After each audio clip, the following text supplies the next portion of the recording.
আসসালামু আলাইকুম। Doctor consultancy থেকে আমি আসাদুল্লাহ টিভি.বিডি ইউটিউব চ্যানেল থেকে আসাদুল্লাহ কনসালটেন্ট আছে তোমাদের সাথে এমবিবিএস ফোর্থ ইয়ার। তো আজকে যে বিষয় নিয়ে আলোচনা করবো সেটা হচ্ছে যে তোমরা জানো যে তাইরুন্নেসা মেডিকেল কলেজের ঐচ্ছিক মাইগ্রেশন নিয়ে প্রচুর পরিমাণ হয়রানি করাচ্ছে ছাত্র ছাত্রীদের, বুঝতে পারছো। আজকে আমি না হলেও প্রায় 10 জনের মতো কমপ্লেন পাইছি, অভিযোগ পাইছি, যারা আমাকে ইনবক্সে আয়সা কান্নাকাটি করতেছে, হতাশা করতেছে। এরকম গত 5-6 দিনে প্রায় 20 জনের মতো স্টুডেন্ট শুধু একই কমপ্লেন দিয়েছে। তার মানে কি পরিমাণ হয়রানি করাচ্ছে ছাত্রছাত্রীদের, এটা আসলে বলার ভাষা নাই। দেখেন, আমি আপনাদের শত্রু না, আমি আপনাদের কিছু দুর্বলতা দিকগুলি তুলে দিচ্ছি, আপনাদের কি কি সমস্যা কি এগুলি কি আদৌ কি ঠিক হচ্ছে কিনা। তো মেডিকেল অ্যাডমিশন এবার অনলাইন ঐচ্ছিক মাইগ্রেশন আনা হয়েছে। এটা তো যদি হয়রানি করা হয় তাহলে কিন্তু এটা এর পরিণতি খুবই ভয়াবহ হয়ে যাবে। হ্যাঁ, তো আপনারা আমার এক স্ক্রিনে একটা মেসেজ দেখতেছেন, দেখেন যে এই মেয়ে কতটা হয়রানির শিকার হলে অবশেষে কতবার মেডিকেল কলেজকে অনুরোধ করার পরেও ব্যর্থ হয়েছে, এমনকি অবশেষে আজকে স্বাস্থ্য অধিদপ্তরে লিখিত প্রমাণ দিয়েছে কর্তৃপক্ষের কাছে এই তাইরুন্নেসা মেডিকেল কলেজ ওনাকে হয়রানি করাচ্ছে, ঐচ্ছিক মাইগ্রেশন অন করতেছে না, কোনোভাবেই এন্ট্রি করাচ্ছে না। এ হচ্ছে পরিস্থিতি। আমি কিন্তু প্রমাণ সহ আমি যা সত্য তাই কিন্তু বলি, আমি তো নিজ থেকে বানায় টানে কোনো মেডিকেল কলেজের বিরুদ্ধে কোনো কথা বলি না। কোনো মেডিকেল কলেজ আমারও শত্রু না, আর আমার ওই রকম টেন্ডেন্সিও নাই। মানে আপনাদের দিকগুলি, আমি দুর্বলতা দিকগুলি তুলে দিচ্ছি, স্টুডেন্টদের কষ্টের বিষয়গুলি তুলে দিচ্ছি।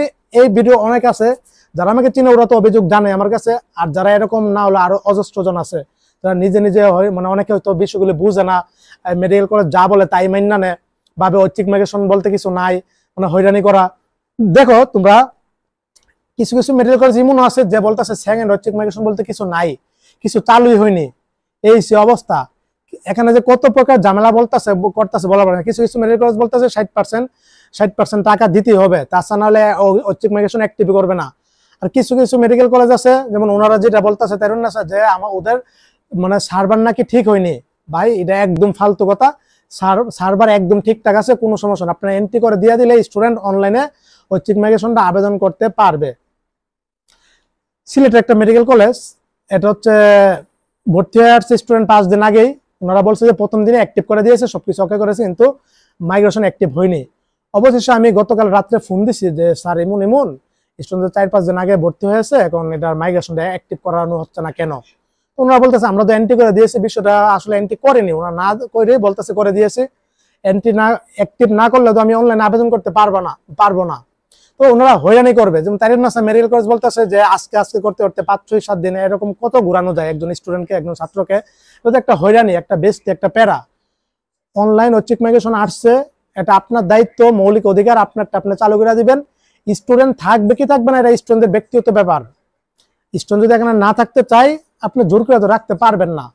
আর যদি আপনি বাধ্য করে জোর করে রাখেন, এখানে দীর্ঘ প্রায় 6টা বছর থাকবে। এমনিতে মেডিকেল কলেজ, মেডিকেলের লেখাপড়া এক প্যারাময় জীবন, একটা কষ্টের জীবন। ও যদি এখানে মানে না নিতে পারে তাহলে তো ওর লাইফও ক্যারিয়ারও গেল, টাকা পয়সাও গেল, সবকিছু গেল। একজন মানুষ কোন পর্যায়ে আত্মহত্যা করে, মেডিকেল স্টুডেন্ট এই পর্যায়ে, যেটা ওর মানানোর পরিবেশ নাই, ওর মানিয়ে নিতে পারবে না, এরপরও বাধ্য হয়ে জোর করে ভর্তি করানো হয়। এখানে তো ও পারবে না। যদি আপনি বুঝতে হবে, আপনি টাকার দিকে কেন তাকাবেন, একটা লাইফের দিকে তাকান, একটা জীবনের দিকে তাকান। টাকার চেয়ে জীবনের মূল্য কি মানে বেশি না?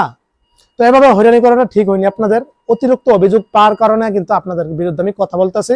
আমি আবারও বলতেছি, আমি আপনাদের শত্রু না, কোনো কিছু না, আপনাদের এটা দুর্বলতার দিক। এই যে আপনাদের কি সমস্যা হবে জানেন, এই যে মেয়েগুলি কয়জন মিল্লা জানেন আজকে অভিযোগ করছে স্বাস্থ্য দপ্তরে? প্রায় 6 জন ছেলে মেয়ে মিল্লা স্বাস্থ্য দপ্তরে লিখিত কমপ্লেন দিয়েছে তাইরুন্নেসা মেডিকেল কলেজ সম্পর্কে, গাজীপুর যেটা। এই অবস্থা, এটা আপনার বিরুদ্ধে অ্যাকশন হবে না? মার্চ মাসে স্বাস্থ্য অধিদপ্তরে 66টা মেডিকেল কলেজের প্রিন্সিপালদের নিয়ে একটা মিটিং হয়েছিল। ঐচ্ছিক মাইগ্রেশন কি চালু করবে কি করবে না, এই বিষয়টা নিয়ে একটা মিটিং হয়েছিল।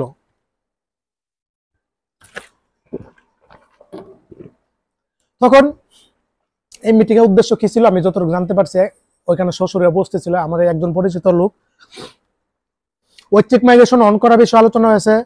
এবার অ্যাডমিশনের কার্যক্রম যেন সুন্দর সুষ্ঠুভাবে পরিচালনা হয় সেটা বিষয়ে আলোচনা করা হয়েছে। সম্পূর্ণ এই অ্যাডমিশন বিষয়ে প্রাইভেট মেডিকেল কলেজের এবারে 24-25 সেশনের অ্যাডমিশন নিয়ে এই মিটিংটা হয়েছিল। তো সেখানে কয়েকটা মেডিকেল কলেজের নামে কমপ্লেন করা হয়েছিল যে এই মেডিকেল কলেজগুলো ঝামেলা করে, সমস্যা করে ঐচ্ছিক মাইগ্রেশন নিয়ে। গতবার অজস্র স্টুডেন্ট কমপ্লেন করছিল এই মেডিকেল কলেজগুলো, এই 8-10টা মেডিকেল কলেজ ঢাকা শহরের প্রচুর ঝামেলা করে। ঐচ্ছিক মাইগ্রেশন তো গতবার অফলাইনে ছিল, তখন ওনারা আবেদনপত্র জমাই দেয়নি স্বাস্থ্য দপ্তরে, ওদের মাইগ্রেশন হয়নি, কিন্তু লিখিত অভিযোগ এভাবে করছিল। ঠিক সেই অভিযোগের মধ্যে তাইরুন্নেসা মেডিকেল কলেজ ছিল একটা।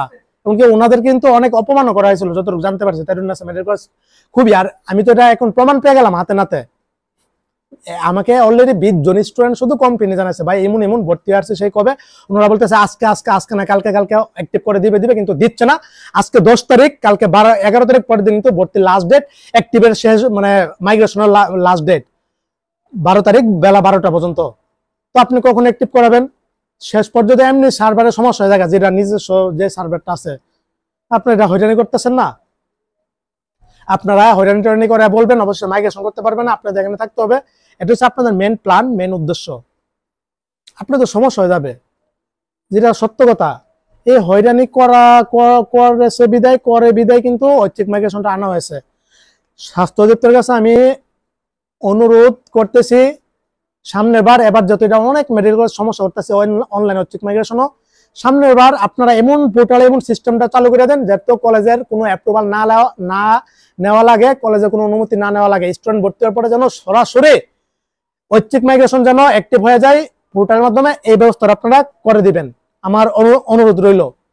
এই যে মেডিকেল অ্যাডমিশনে কিস্তির সুবিধা চালু করা হোক, বাংলাদেশের আজ পর্যন্ত কেউ এটা নিয়ে কথা বলেনি। আমি নভেম্বরের 29 তারিখে কথা বলেছিলাম, এই ভর্তি কার্যক্রমে 21 লক্ষ টাকা যুগ ধরে নিয়ে আসতেছে। 21 লক্ষ টাকা দিলে ভর্তি হওয়া যায়, না দিলে যাওয়া হয় না।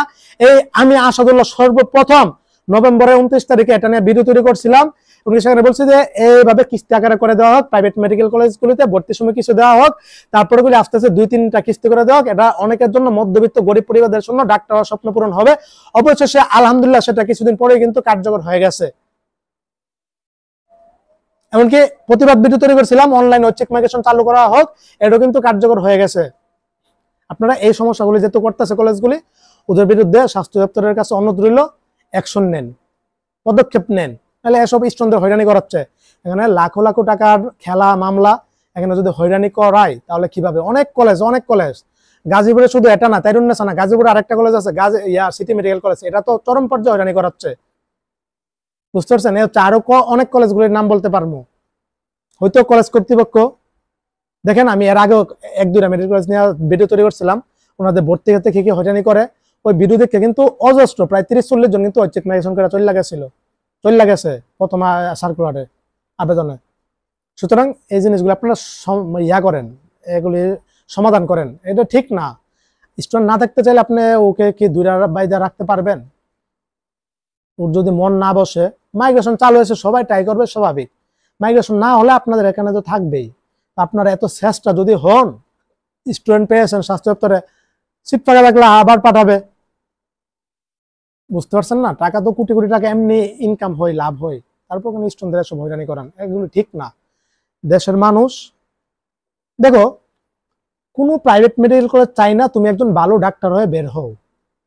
আমি যা বলি এগুলি তো মুখ থেকে বানায় করি না ভাই, খুদা তাআলা মুখের মধ্যে জবানের যেটা দিয়া দেয় এটাই বলি, এটা এগুলি সত্য হয়। কোনো কলেজ চাই না তুমি একজন ভালো ডাক্তার হয়ে বের হও, কলেজ চাই টাকা টাকা টাকা, মানি। বুঝতে পারছো? তোমার সাথে ভর্তি হওয়ার আগেই কলেজ তোমার সাথে এরকম জঘন্য ব্যবহার করতেছে, এবার তুমি বুঝে নাও ভর্তি হওয়ার পরে কলেজ তোমার সাথে কি কি খারাপ আচরণ করবে, কি কি নাশকতা করবে। জয় বাংলা করে দাও, কোনো কথা নাই, কিছু হলেই জয় বাংলা। আমি কোনো মেডিকেল কলেজ গিয়ে আর আমি জয় বাংলা করতে চাই না, ওরা আমার নামে মামলা টামলা দিব। সত্য কথা বলি, জাতির এই যে স্টুডেন্ট গুলি আমার কথায় ভরসা পায়, আমার কাছে বিচার দেওয়ার মতো সামর্থ্য একটা পায়, তো ওই জিনিসটা পাইবি আমার কাছে কমপ্লেন জানা, ওদের মনের দুঃখ কষ্টগুলি কিছু মানে কি কই দূর হয়, আমার সাথে কথা বললে ইনবক্সে ভরসা দিলে ওনার কিছু ভরসা পাই, এ হচ্ছে কাহিনী। সুতরাং আপনারা এগুলি সমাধান করেন। যেসব মেডিকেল কলেজগুলি ফাইজলামি করতেছেন, ওদের আমি টাইটেল দিয়েছি জাউরা মেডিকেল কলেজ, একদম ডাইরেক্ট সিলমাইলা, একদম ডাইরেক্ট 2টা সিলমাইলা দিয়েছি, জাউরা মেডিকেল কলেজ। এগুলি আপনারা পরবর্তী কিন্তু যারা অ্যাডমিশন হবে ওরা কিন্তু এসব ভিডিওগুলি দেখবে, কিন্তু এগুলি রিভিউ দেখবে এক এক মেডিকেল কলেজের। তখন আমি যে জাউরা টাইটেল মাইরা দিছি, এগুলি কিন্তু তখন স্টুডেন্ট কিন্তু আবেদন রাখবে না, একদম 67 নাম্বার রাখবে। আপনারা এগুলো ঠিকঠাক করেন, আমি নিজে আপনাদের প্রমোট করাবো ইনশাল্লাহ। হ্যাঁ, নিজের আপনাদের ব্লগ ভিডিও তৈরি করবো, আপনাদের রিভিউ ফরেন স্টুডেন্টদের ক্ষেত্রে সেগুলি কাজে দিবে, দেশিদের ক্ষেত্রেও কাজে দিবে। এগুলো ঠিক না। বুঝতে পারছেন? এই ছিল। সবাই ভালো থাকো, সুস্থ থাকো, আর কমেন্ট বক্সে অবশ্যই জানাবা কোন কোন মেডিকেল কলেজ হয়রানি করাচ্ছে। আসসালামু আলাইকুম ওয়া রাহমাতুল্লাহি ওয়া বারাকাতুহু।